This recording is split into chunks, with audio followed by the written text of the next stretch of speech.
It's looking more and more likely that we're heading towards a 2008-style recession where we will see both the housing market and the stock market crash significantly.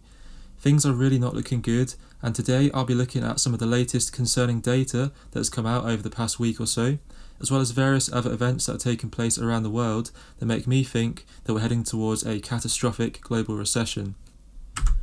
So we'll start off with the most obvious one, and that is that inflation is getting worse.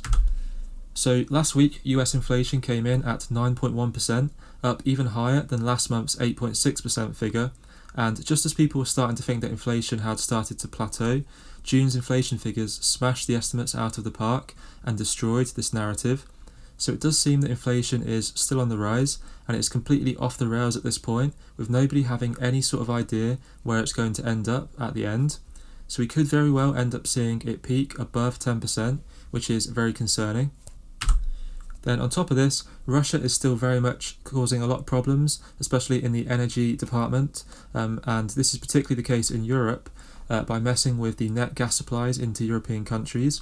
And the German energy minister recently said that if this continues to happen, it could be a contagion equivalent to the Lehman Brothers in respect to energy, which is obviously very concerning to hear. And considering that the rising price of oil is contributing massively to inflation right now, it's looking like we could be facing continued rampant runaway costs that have no mechanism to get back into check. So if inflation continues to get worse, then the Fed are going to have their hand essentially forced and will have to keep hiking rates higher and higher in order to get inflation back in check. So the higher the interest rates get, then borrowing money becomes more expensive, which de-incentivizes investment into growth and also encourages consumers to save more in the bank. So we're already seeing mass layoffs start to take place across many large companies, especially in the tech sector, which has seen the most layoffs since the 2001 crash. So companies are doing this in order to protect themselves and reduce their costs in anticipation for a recession, which is coming up potentially soon. And this is all pretty bad news for stocks, and is likely to lead to further declines in the stock market because of this. So next up, we've got the housing market explosion that is starting to take place right now. So the US housing market has already started to show signs of cracking, and every market metric right now is indicating a correction is going to take place, which could lead to a full-on crash in the future. So Redfin recently looked at the nationwide US housing market data for over 400 US metro areas, and some of the data is looking pretty bad. So first of all, the median asking price for newly listed homes, which is a key leading indicator to where the market is heading, has continued to fall from the peak we saw in May and June. Now this does suggest that people are having a hard time selling homes right now due to oversupply in the market, or lower demand, or both, and are having to cut their asking price in order to attract buyers to buy their house. And then also, as the Fed has been raising rates recently to combat inflation, mortgage rates have started to go up, causing average monthly mortgage payments to get more expensive every month. Now this, combined with the rising cost of living and stagnant wage growth, means that housing is the most unaffordable it's ever been in history. However, this average mortgage cost has started to drop in the last month or two due to the sheer unaffordability that people are facing right now with buying a house. So the monthly mortgage payment on the median asking price home is at $2,342 at the current 5.3% mortgage rate, which is down from the $2,487 we saw in June.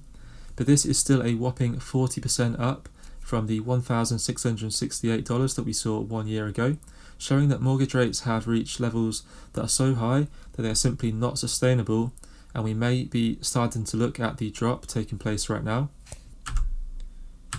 So we're also seeing a rapid increase in listings that have had their price dropped, now at 7%, which is considerably higher than anything we've seen in recent years. So this again backs up the theory that sellers are having a tough time in the market right now and are needing to actually drop their asking price in order to make a sale. So this suggests that there is an excess supply due to many people trying to get out of the market, and there are also not enough buyers to match the supply as of right now, due to just how overvalued and unaffordable houses are at the current valuations and mortgage rates.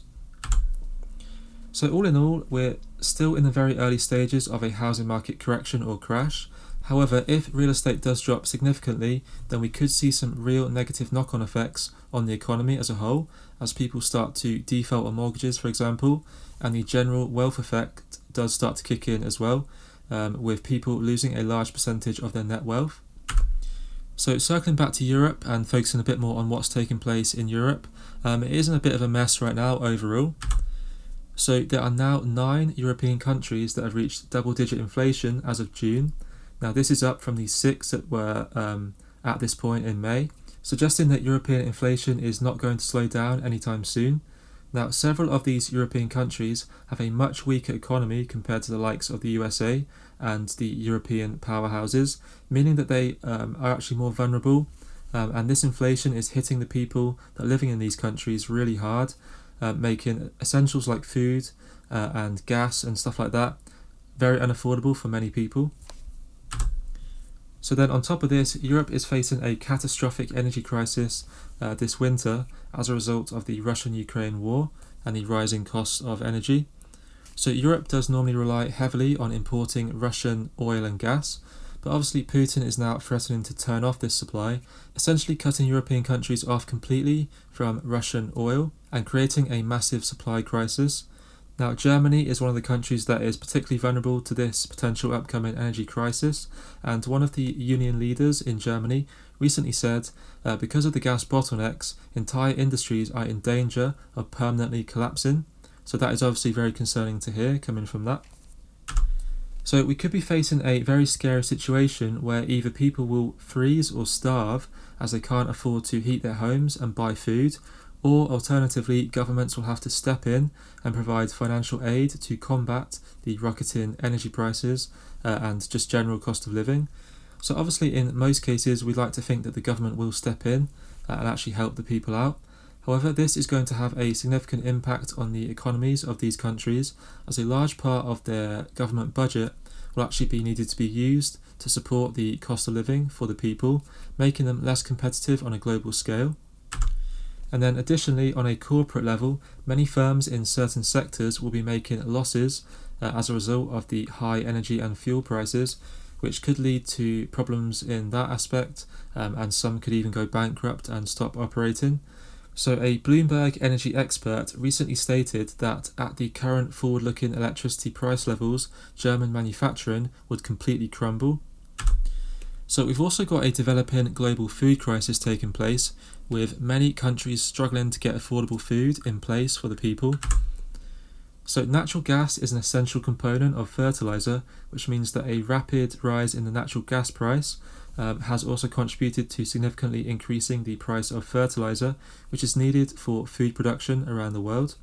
Now, the cost of fertilizer more than tripled in terms of the price shortly after the war in Europe broke out, and prices have remained high pretty much ever since. So one of the largest agricultural exporters, the Netherlands, are currently going through a massive crisis right now, where the government has essentially shut down some food production operations due to the emissions that they produce, and this is in order to keep in line with climate change targets that the country has enforced. So this has unfortunately led to massive food shortages in the Netherlands, where supermarket shelves are going empty, there's not enough food coming in to replace it. And then following on from this, mass protests in the streets are taking place, and of course less food is being exported worldwide, which only contributes to the global food shortage. There is also more and more widespread protests taking place in several other countries around the world, and this includes Sri Lanka, North Macedonia, Albania, Argentina, Israel, and also Ghana, just to name a few. So the number of protests around the world is only likely to increase as the food prices gradually start to go up and up over time until this crisis is solved. And an increase in civil unrest around the world is never a good thing for global economies. We've also got a warning coming from Chamath, who is quite a successful and popular investor. So Chamath recently on a podcast was talking about the current situation, and he did say a few interesting things that I thought were of note to include in this video. So the first thing that he mentioned was that money printing is not just something that governments have been doing since the pandemic, and in fact, since the 2008 global financial crisis, governments around the world have approximately printed between $30 and $35 trillion of brand new money that should never really have been put into the economy in the first place. So this means that we have essentially been altering the true supply and demand mechanics since 2008. So Chamath claims that all of this new money needs to be destroyed in some way, shape or form if we are to reach a true economic equilibrium again. So this means that we would need to find the true demand and supply in absence of the government money sloshing about to prop things up. So when we consider that the entire world GDP is around $85 trillion, then we're talking about removing a very significant portion of money in relation to this. If we are to remove all $35 trillion of the excess money. So Chamath believes that this process of not printing new money while gradually taking existing money away will take several years potentially, and it won't be a quick fix like some people are hoping for. Now, there are also some people that think that we have already actually reached the bottom of the market. However, Chamath does think that we will continue to go down in the stock market for another 18 months at least, meaning that there could be a lot of violent and choppy market action for the near future. So that was all for today's video. It was sort of just a bit of a roundup of some of the key stats, data and points that have come out over the last week or so, which really do indicate that we could be heading towards a very scary global recession. But obviously this video is just based on my own research, it's my own thoughts and opinions as well. So it's not financial advice and I'm not a financial advisor. It's just for purely entertainment purposes only.